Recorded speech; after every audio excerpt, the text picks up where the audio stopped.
तो चलिए समझते हैं वॉन्ट्स ऑफ फैक्टर को। वॉन्ट्स ऑफ फैक्टर को हम स्मॉल आई से डिनोट करते हैं। तो सबसे पहले हम इस वीडियो लेसन्स में वॉन्ट्स ऑफ फैक्टर के कंसेप्ट को समझेंगे। तो हमने प्रीवियस वीडियो लेसन्स में डिस्कस किए कि कोलिगेटिव प्रॉपर्टीज़, ठीक है। कोलिगेटिव प्रॉपर्टीज़ मतलब सॉल्यूशन के कुछ प्रॉपर्टीज़ जो है सॉल्यूट के अमाउंट पे डिपेंड करता है, जिसको हम क्या कहते हैं, कोलिगेटिव प्रॉपर्टीज़। तो कोलिगेटिव प्रॉपर्टीज़ जो है सॉल्यूट्स की क्वांटिटी पे डिपेंड करता है। Means colligative properties is directly proportional to quantity of solute. Take quantity of solutes, ठीक। सॉल्यूट्स की क्वांटिटी पे डिपेंड करता है। मीन्स अगर क्वांटिटी ऑफ सॉल्यूट्स में चेंजेस लाएंगे तो कोलिगेटिव प्रॉपर्टीज़ के वैल्यू में भी चेंजेस आएंगे, ठीक है। अब यहाँ पे इधर देखो, जितने भी कोलिगेटिव प्रॉपर्टीज़ होते हैं, ठीक है, कोलिगेटिव प्रॉपर्टीज़ होते हैं, जैसे हमने relative lowering of vapour pressure पढ़ा, RLVP, ठीक है, या एलिवेशन इन बॉइलिंग पॉइंट है, या डिप्रेशन इन फ्रीजिंग पॉइंट है, ऑस्मोटिक प्रेशर है, ठीक है, ऑस्मोटिक प्रेशर, ये सारे हमने प्रीवियस वीडियो लेसन्स में डिस्कस किए। इन सब को हम क्या कहते हैं, कोलिगेटिव प्रॉपर्टीज़, जो कि सॉल्यूट के अमाउंट पे डिपेंड कर रहा है। जैसे ये मोल फ्रैक्शन पे डिपेंड करता है, और ये जो है मोलैलिटी पे डिपेंड करता है, ठीक है, इनटू मोलैलिटी आता है, और यहाँ पे ये भी मोलैलिटी पे डिपेंड करता है। तो ये सारे कोलिगेटिव प्रॉपर्टीज़ जो है क्वांटिटी ऑफ सॉल्यूट्स पे, मींस कंसंट्रेशन ऑफ सॉल्यूट्स पे जो है क्या कर रहा है, डिपेंड कर रहा है। अब जो कोलिगेटिव प्रॉपर्टीज़ आप कैलकुलेट करेंगे किसी सॉल्यूशंस के लिए, ठीक है, तो उसमें अगर क्वांटिटी ऑफ सॉल्यूट्स की बिहेवियर सेम रहता है तो वैल्यू जो है इससे आप कैलकुलेट कर सकते हैं।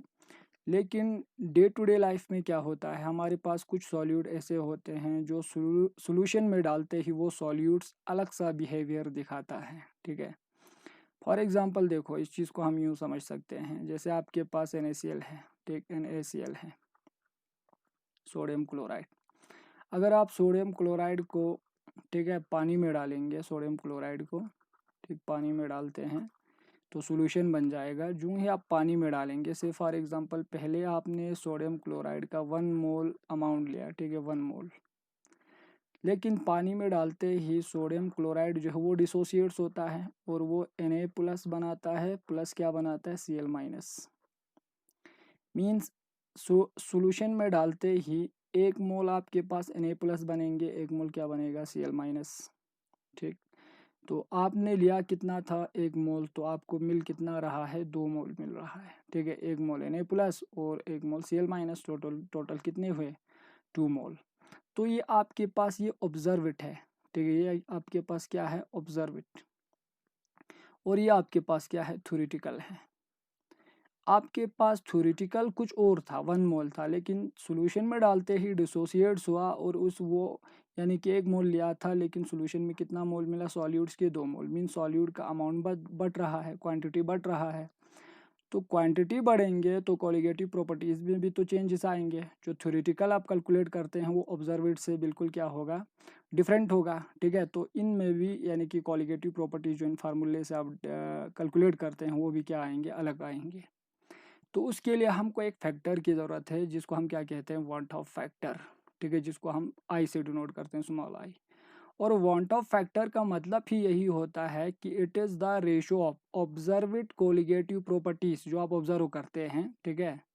मीन्स जहाँ पे हम लिख सकते हैं, it is the ratio of observed colligative properties, ठीक, observed colligative properties to that of theoretical colligative properties, ठीक है, थ्योरेटिकल कोलिगेटिव प्रॉपर्टीज़। जो आपके पास ऑब्जर्वेड, जो आप यानी कि ऑब्जर्व करते हैं, ठीक है, और जो आपके पास थ्योरेटिकल होते हैं, उन दोनों के रेशो ऑफ कोलिगेटिव प्रॉपर्टीज़ को हम क्या बोलते हैं, वांट ऑफ फैक्टर बोलते हैं, ठीक। इस तरीके से हम वांट ऑफ फैक्टर को कैलकुलेट करते हैं।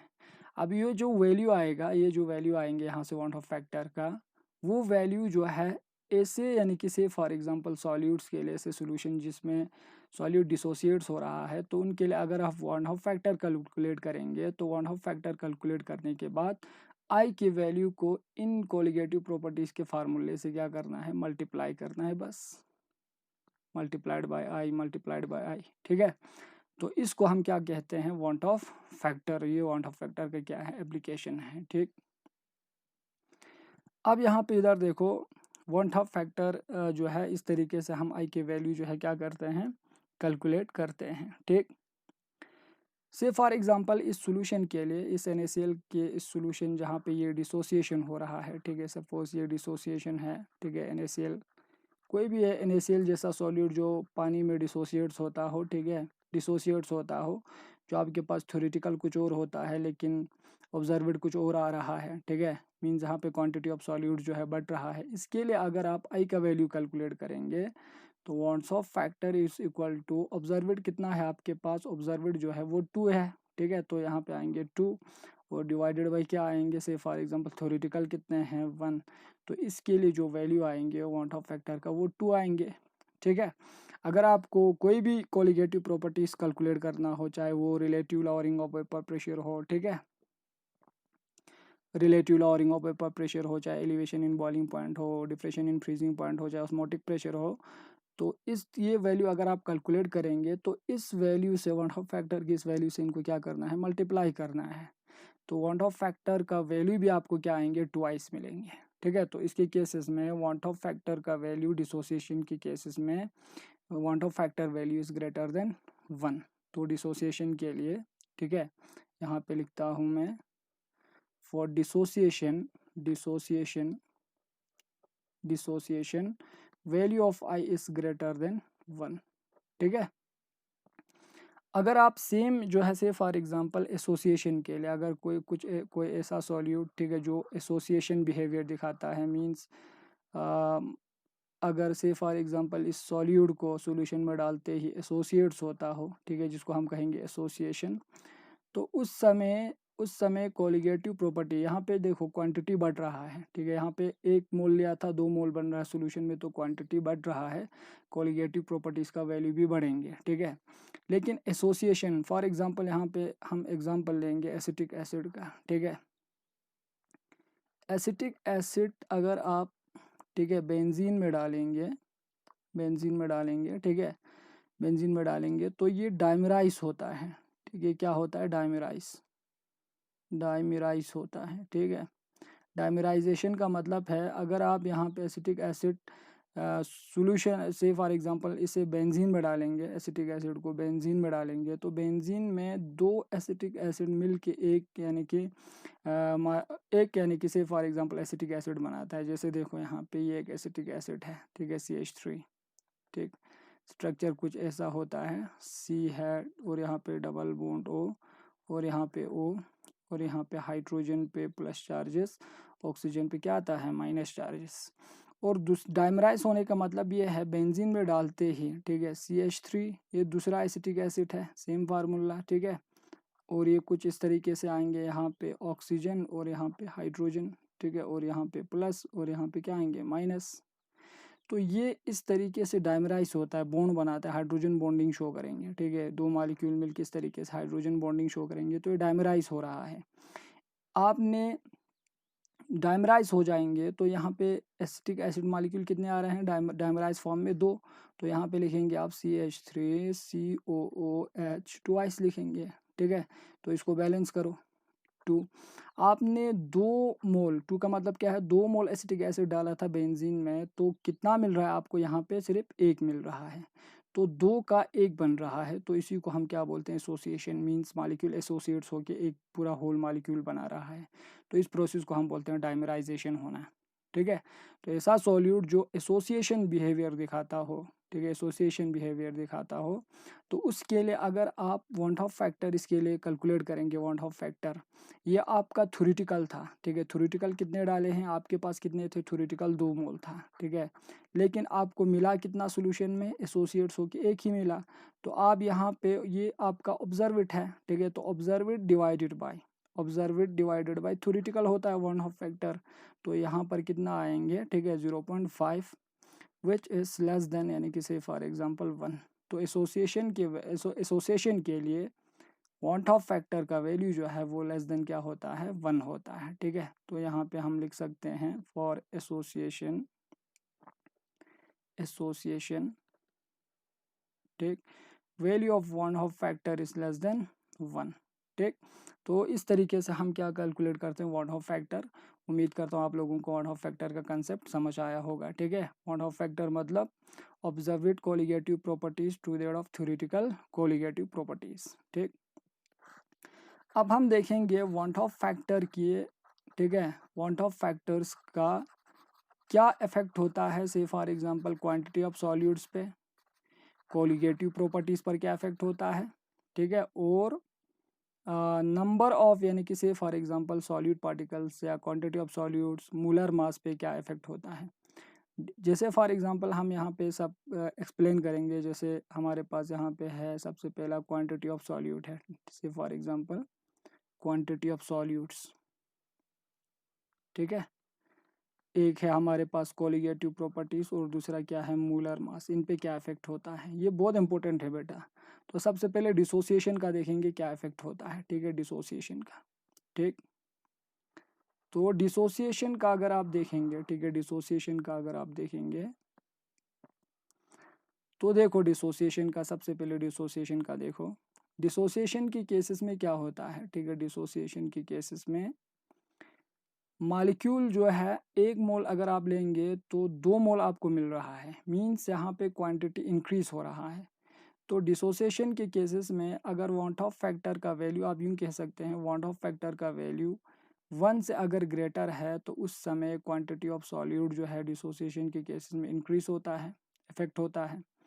अगर क्वांटिटी ऑफ सॉल्यूट इंक्रीज हुआ तो कोलिगेटिव प्रॉपर्टीज़ भी क्या होगा, इंक्रीज। ठीक है, लेकिन मोलर मास जो है देखो यहाँ पे NaCl एक था, लेकिन यहाँ पे ये डिवाइड हो रहा है, NaCl मॉलिक्यूल डिवाइड होके 2 बन रहा है, तो मोलर मास भी क्या हो जाएंगे, कम। तो मोलर मास जो है डिक्रीज होता है डिसोसिएशन के केसेस में। ठीक, तो याद रखना डिसोसिएशन के केसेस में quantity of solute increase, colligative properties भी इंक्रीज, मोलर मास डिक्रीज। अब इसका उल्टा इफेक्ट एसोसिएशन पर होता है। एसोसिएशन में क्वांटिटी ऑफ सॉल्यूट घट रहा है। देखो आपके पास कितने थे, 2 मोल थे, लेकिन कितना मोल बन रहा है, 1 मोल। इसका मतलब क्वांटिटी ऑफ सॉल्यूट घट रहा है। और यहाँ पर कोलिगेटिव प्रॉपर्टीज़ अगर ये घटेंगे तो कोलिगेटिव प्रॉपर्टीज़ तो ज़रूर घटेगा। ठीक है, तो ये भी डिक्रीज हो जाएंगे। अब मोलर मास जो है, अब इधर देखो 1 के 2 बन रहा है, 2 मॉलिक्यूल यहाँ पे डायमराइज हो रहा है, तो दोनों का मूलर मास सम करेंगे तो मूलर मास क्या होता है, इंक्रीज होता है एसोसिएशन के केसेस में, सॉरी। ठीक है, तो this is the effect of dissociation and association on quantity of solute, colligative properties and molar mass. ठीक है, तो आप हमको क्या करना है। ठीक है, इस यानी कि say for example colligative sorry ये जो वांट ऑफ फैक्टर जो है कैलकुलेट करने के बाद, ठीक है, वांट ऑफ फैक्टर हमको क्यों ज़रूरत पड़ी, क्योंकि कुछ सॉल्यूट बिहेवियर अलग दिखाता है सोल्यूशन में। ठीक है, वो सोल्यूशन में डालते ही या तो डिसोसिएट्स होता है या तो एसोसिएट्स होता है। तो उस समय जो थ्योरेटिकल आपके पास कोलिगेटिव प्रॉपर्टीज़ होता है वो ऑब्जर्वेड कोलिगेटिव प्रॉपर्टी से क्या होता है, अलग होता है। तो इन फार्मूलों से अगर आप यानी कि कोलिगेटिव प्रॉपर्टीज़ कैलकुलेट करेंगे तो वो भी तो क्या आएंगे, अलग आएंगे। तो इसीलिए हमको एक फैक्टर की ज़रूरत है, जो हम जिस फैक्टर से हम इन सब प्रॉपर्टीज़ को यानी कि मल्टीप्लाई करेंगे, तो उसी को हम क्या कहेंगे, want of factor. Want of ने दिया था। ठीक है, तो आई से हम उसको डिनोट करते हैं। और वो फैक्टर क्या होता है, वो फैक्टर जो है ratio of observed colligative properties to that of theoretical colligative properties.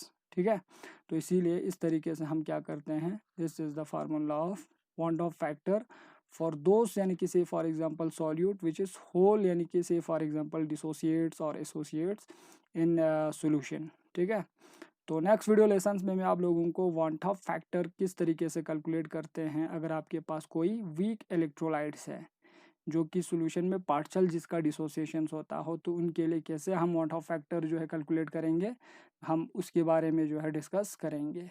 ठीक है, तो उम्मीद करता हूँ ये वांट ऑफ फैक्टर का कंसेप्ट आपको समझ आया होगा। अगर कोई कन्फ्यूजन्स है तो आप मेरे व्हाट्सअप नंबर पर मुझसे डिस्कस कर सकते हैं या मुझे क्वेश्चन जो है पूछ सकते हैं। तो एनसीईआरटी की बुक से भी आप इसको रीड कर लें। तो नेक्स्ट वीडियो लेसन्स में हम डिस्कस करेंगे want of factor for weak electrolytes. ठीक है, तो thanks for watching my video lesson.